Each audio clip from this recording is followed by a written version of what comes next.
നിരാഹാര സമരത്തിന്റെ 21-ാം ദിവസം ശരീരം തളർന്നു, ആരോഗ്യനില ഗുരുതരമായി. ഒടുവിൽ ഡൽഹി പോലീസ് സോനം വാങ്ചുക്കിനെ ആശുപത്രിയിലേക്ക് മാറ്റി. പക്ഷേ അതോടെ സമരം അവസാനിച്ചില്ല. പകരം മറ്റൊരാൾ അതേ വേദിയിൽ നിരാഹാര സമരം ഏറ്റെടുത്തു. പോലീസ് ബലം പ്രയോഗിച്ചെന്ന ഗുരുതര ആരോപണവും ഇപ്പോൾ ഉയർന്നിരിക്കുകയാണ്. ഈ സംഭവം ഒരു പ്രതിഷേധത്തിന്റെ മാത്രം കഥയാണോ, അതോ ജനാധിപത്യത്തിൽ പ്രതിഷേധിക്കാനുള്ള അവകാശത്തെക്കുറിച്ചുള്ള വലിയ ചർച്ചയാണോ? സോനം വാങ്ചുക് എന്ന പേര് ഇന്ത്യയിൽ പലർക്കും പരിചിതമാണ്. ലഡാക്കിലെ പരിസ്ഥിതി പ്രവർത്തകൻ, വിദ്യാഭ്യാസ പരിഷ്കരണ പ്രവർത്തകൻ, നിരവധി സാമൂഹ്യ വിഷയങ്ങളിൽ തുറന്നു സംസാരിക്കുന്ന വ്യക്തി. ഇപ്പോഴത്തെ സമരം 21 ദിവസമായി തുടരുകയായിരുന്നു. ദീർഘനാളത്തെ നിരാഹാര സമരത്തെ തുടർന്ന് ആരോഗ്യനില വഷളായതോടെ ഡൽഹി പോലീസ് അദ്ദേഹത്തെ ആശുപത്രിയിലേക്ക് മാറ്റുകയായിരുന്നു. പോലീസ് പറയുന്നത് മെഡിക്കൽ വിദഗ്ധരുടെ നിർദ്ദേശവും കോടതിയുടെ നിർദ്ദേശങ്ങളും പാലിച്ചാണ് ഈ നടപടി സ്വീകരിച്ചത് എന്നാണ്. എന്നാൽ പ്രതിഷേധക്കാരുടെ വാദം മറ്റൊന്നാണ്.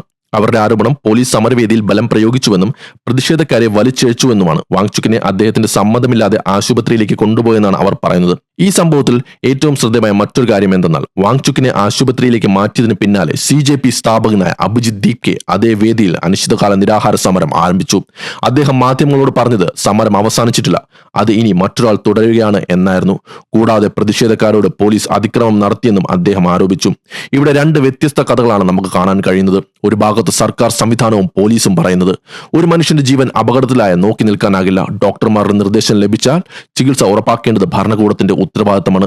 ഇത് പല കോടതികളും മുൻപ് പറഞ്ഞിട്ടുള്ള ഒരു നിലപാടാണ്. പക്ഷേ മറുവശത്ത് പ്രതിഷേധക്കാർ ചോദിക്കുന്നത്, ഒരു വ്യക്തി സ്വമേധയാ നടത്തുന്ന സമരത്തെ ഇങ്ങനെ ബലപ്രയോഗിച്ച് അവസാനിപ്പിക്കാമോ? അത് പ്രതിഷേധ സ്വാതന്ത്ര്യത്തിന്റെ ലംഘനമല്ലേ? ഈ ചോദ്യമാണ് ഇപ്പോൾ വലിയ രാഷ്ട്രീയ നിയമപരമായ ചർച്ചയായി മാറുന്നത്. ഇതിനിടെ ആശുപത്രിയിൽ നിന്ന് ലഭിക്കുന്ന വിവരങ്ങൾ പ്രകാരം വാങ്ചുക്കിന്റെ ആരോഗ്യനില ഇപ്പോൾ സ്ഥിരതയിലാണെങ്കിലും അദ്ദേഹം ഇപ്പോഴും വളരെ ക്ഷീണിതനാണ്. തുടർച്ചയായ മെഡിക്കൽ നിരീക്ഷണം ആവശ്യമാണ് എന്നാണ് ആശുപത്രി അറിയിച്ചിരിക്കുന്നത്. ഇപ്പോൾ പ്രതിഷേധം ആശുപത്രിയിലേക്ക് മാറിയിരിക്കുകയാണ്. സമരത്തിന്റെ പ്രധാന ആവശ്യങ്ങൾ പരിഹരിക്കപ്പെട്ടില്ലെന്നാണ് പ്രതിഷേധക്കാർ പറയുന്നത്. അതുകൊണ്ട് തന്നെ വാങ്ചുക് ആശുപത്രിയിലായാലും സമരം അവസാനിച്ചിട്ടില്ല എന്ന സന്ദേശമാണ് അവർ നൽകാൻ ശ്രമിക്കുന്നത്. ഈ വിഷയത്തിൽ രാഷ്ട്രീയ പ്രതികരണങ്ങളും ശക്തമാണ്. പ്രതിപക്ഷ നേതാക്കൾ ഡൽഹി പോലീസിന്റെ നടപടിയെ വിമർശിച്ചിട്ടുണ്ട്.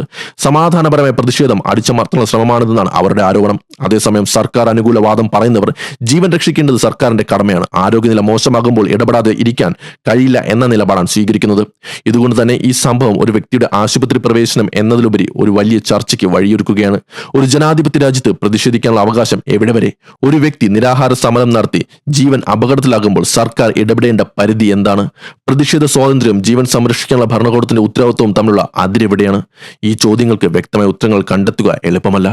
ഇപ്പോൾ എല്ലാവരുടെയും ശ്രദ്ധ രണ്ട് കാര്യങ്ങളിലാണ്. ഒന്നാമത്, സോനം വാങ്ചുക്കിന്റെ ആരോഗ്യനില എങ്ങനെ മാറും? രണ്ടാമത്, പ്രതിഷേധക്കാർ പ്രഖ്യാപിച്ചിരിക്കുന്ന തുടർ സമരങ്ങളും പാർലമെന്റിലേക്കുള്ള പ്രതിഷേധ പരിപാടികളും എങ്ങനെ മുന്നോട്ട് പോകും? ഇവയാണ് അടുത്ത ദിവസങ്ങളിൽ നിർണായകമാകുക. ഒരു പ്രതിഷേധം ആശുപത്രി കിടക്കിലേക്ക് മാറിയിരിക്കുന്നു. പക്ഷേ പ്രതിഷേധം അവസാനിച്ചെന്ന് ആരും പറയുന്നില്ല. വാങ്ചുക് ആശുപത്രിയിലാണെങ്കിലും സമരവേദിയിൽ മറ്റൊരാൾ നിരാഹാര സമരം തുടരുകയാണ്. ഇനി ഈ സമരത്തിന് രാഷ്ട്രീയ പരിഹാരമാണോ ലഭിക്കുക, അതോ ഏറ്റുമുട്ടലുകൾ കൂടുതൽ ശക്തമാകുമോ?